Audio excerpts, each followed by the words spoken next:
SP Chaturvedi ji Delhi से। राधे राधे। राधे राधे महाराज जी।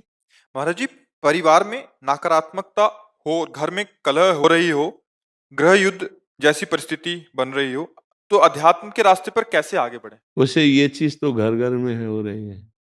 मतलब आप या किसी एक घर की ये बात नहीं कर रहे, आप ये सार्वभौम बात कर रहे हैं। क्योंकि जब तक शास्त्र का स्वाध्याय नहीं है और आचरण सद नहीं है, नाम जप नहीं है, दूसरों के प्रति श्रद्धा नहीं है, तो हर घर में कलह है। जवान बच्चे बूढ़े माता पिता को, बूढ़े माता पिता का जो आदर होना चाहिए अनादर हो रहा है। कुछ बच्चों की मनोभावनाओं को रौंदा जा रहा है माता पिता के द्वारा। पिता भी ऐसे हैं जो पोषण करने वाली वृत्तियों में शोषण कर रहे हैं। तो कई जगह घूम करके अगर बुद्धि को देखा जाए तो धर्म विरुद्ध आचरणों के कारण हर घर में कलह हो रही है। कोई बिरला ऐसा घर होगा जिसमें प्रियता हो, पति पत्नी में प्रियता, पिता पुत्र में प्रियता, भाई भाई में प्रियता। कलह की प्रधानता होने के कारण ये सब अशांति में बदल रहा है। क्यों कलह क्यों होता है? क्योंकि अपनी मान्यता के अनुसार अपने को सुख भोगना है। जहां हमको अपने सुख में बाधा पड़ेगी वहीं कलह हो जाएगा। तो हमें लगता है कि जहां कलह हो वहां अपने को शांत करना सीखे। उनको शांत करने का उपाय करेगा तो क्रोध बढ़ जाएगा और कलह और बढ़ जाएगी। अगर हम अपने को शांत करना सीख ले तो शायद हम कलह से बच जाएं। कलह को तो नहीं हटा सकते क्योंकि बुद्धि अशुद्ध हो रही है। देखो कई बार हम प्रार्थना की है कि जो हमारे नवीन भाई बहन गंदे आचरणों में उतर रहे हैं, ये सदगृहस्थ नहीं बन पाएंगे। इसलिए नहीं बन पाएंगे कि हमारी जैसे वृत्ति होती है वैसे ही हमारी वृत्ति पुष्ट भी होती है। जैसे हम आज से शुरू किया 10 बार नाम जप करना, कल करेंगे 12 बार, 15 बार, 18 बार, और हम 2-4 महीने जपें तो अब बिना जप किए हमको अच्छा नहीं लगेगा। लगे ना? ऐसे हमने आज बॉयफ्रेंड बनाया, फिर उसको बॉयफ्रेंड बनाया, फिर उसको बनाया, या गर्लफ्रेंड बनाया, ब्रेकअप किया, ऐसा ऐसा। अब हमारी वृत्ति वो पुष्ट हो रही ना अनजाने में। वो वृत्ति जब हम गृहस्थ में जाएंगे तो पुष्ट वृत्ति है, अब हमें चैन नहीं पड़ेगी। क्या वो गृहस्थी कलह युक्त होगी या शांति युक्त? विचार करके देखिए। कलह युक्त होगी ना? हाँ। अब हमारी मांगे बढ़ गई, हमारी वासनाएं बढ़ गई, हमारी प्रियता एक जगह रही नहीं, तो कलह तो होगा ही, अशांति तो होगी। अब नए बच्चे हैं, अब उनको अर्थ चाहिए, पिता की इतनी सामर्थ्य नहीं है, फिर वो गलत मार्गों में उतर जाएंगे क्योंकि उनको नशा चाहिए, उनको व्यभिचार चाहिए, उनको ये दिखाना है कि हम तुमसे कम नहीं हैं, हम भी किसी। बस ये सब जो बाहरी मान्यताएं हैं, ये हर घर में कलह हो रही। हर घर में कोई वही बकाया है जो थोड़ा धर्म से चलता है, नाम जप करता है और संतों का सत्संग सुनता है, स्वाध्याय करता है, वही बच सकता है। नहीं, हम हर घर का मतलब यहां भी हर घर में कलह हो रही, यहां भी कलह हो रही। मन घसीट रहा है भोगों की तरफ, इधर उधर उधर। कितनी अशांति पैदा की हुई। जरा देखो आप, मान लो आप विवेकवान हैं, बुद्धिमान हैं, तो आप अंदर विचार करके देखिए क्या शांत है? क्या इस घर में कलह नहीं हो रही? ये क्या कलह शून्य हो गया है? अगर कलह शून्य हो गया है तो आनंद में मगन हो जाना चाहिए। कलह शून्य का मतलब न सोचति न कांक्षति, समा सर्वेषु भूतेषु मद भक्तिम लभते पराम। न कोई अब सोच है, न कोई चाह रह गई, तृप्त हो गया है, आनंद मगन हो। ऐसा न इस घर में है और न बाहर है। जब तक धर्म से नहीं चला जाएगा, भगवदाश्रय, नाम जप और शरीर भी पवित्र आचरण वाला, शरीर का बड़ा प्रभाव पड़ता है। देखो, अगर हमारा शरीर अपवित्र रहेगा तो हमारी इंद्रियां और मन अपवित्र रहेंगे। इंद्रियां मन अपवित्र रहेंगे तो हमारे विचार गंदे रहेंगे, अपवित्र रहेंगे। अब जब विचार गंदे, मन गंदा, इंद्रिया गंदी, शरीर अपवित्र, तो शांति किसको मिलेगी?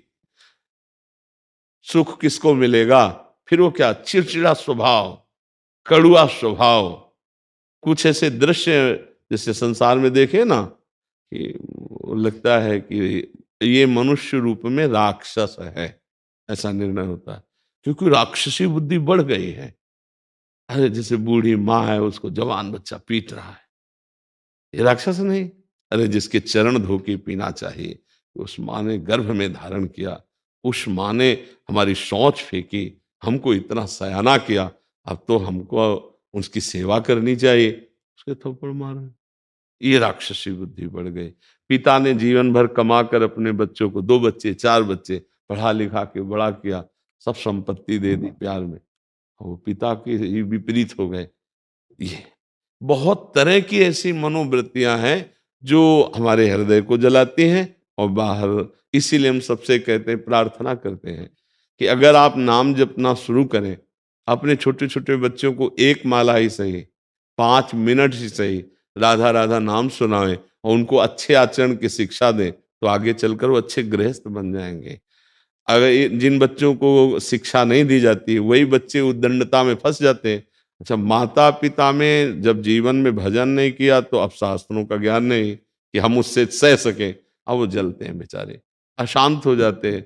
बड़ी अव्यवस्था है जीवन में। तो जीवन को व्यवस्थित ढंग से चलने के लिए नाम जप और सत शास्त्रों का स्वाध्याय या सत्संग जरूरी है। जिसके जीवन में सत्संग आ गया, कई ऐसे नौजवान भाई आते हैं कि हमने सब व्यसन छोड़ दिए, हमसे पहले गलती हो गई थी, अब हम माता पिता को अपने पास रखते हैं, अब उनकी सेवा कर, तो हृदय ठंडा हो जाता है।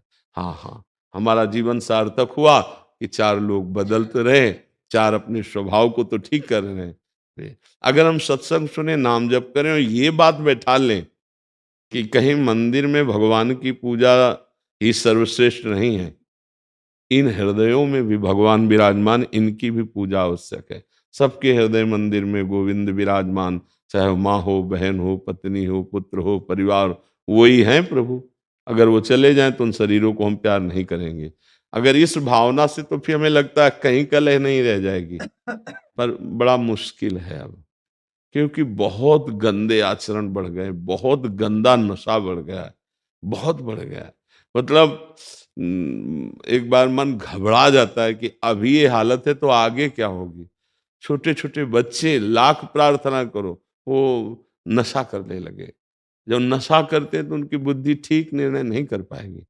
जैसे हमने प्रार्थना की थी अभी नया वर्ष का, ये जो अंग्रेजी के दिनों में नया वर्ष मनाया जाता, अपना तो चैत्र में होता है, तो अंग्रेजी दिनों में अब नए नए बच्चे उद्दंडता कर रहे हैं, शराब पे रोडों में टहल रहे हैं, उद्दंड, ये कोई उत्सव है?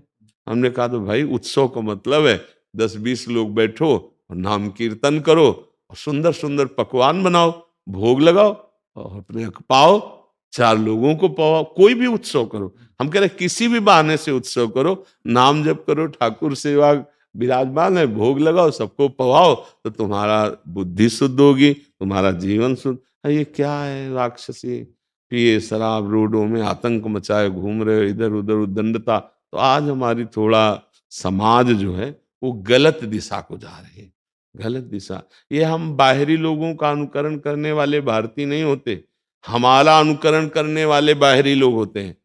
देश विदेश में हर जगह हमारे देश के ऋषि मुनियों का महत्व रहा है, यहाँ की उपासना का महत्व रहा है। हमें ऐसा लगता है कि स्वर्ग और नर्क से बढ़कर कहीं कोई और बात नहीं है। अगर मोक्ष है, परम पद है, कैवल्य पद है, तो भारत के ही ब्रह्म ऋषियों के द्वारा शोध की हुई बात है। नहीं तो नर्क और स्वर्ग से बढ़कर कोई बात नहीं। जहां देखो तो नर्क की बात या स्वर्ग की बात, ऐसा कुछ लगता है। ज्यादा तो हम पढ़े नहीं अन्य धर्म ग्रंथों को, लेकिन बातचीत से लगता है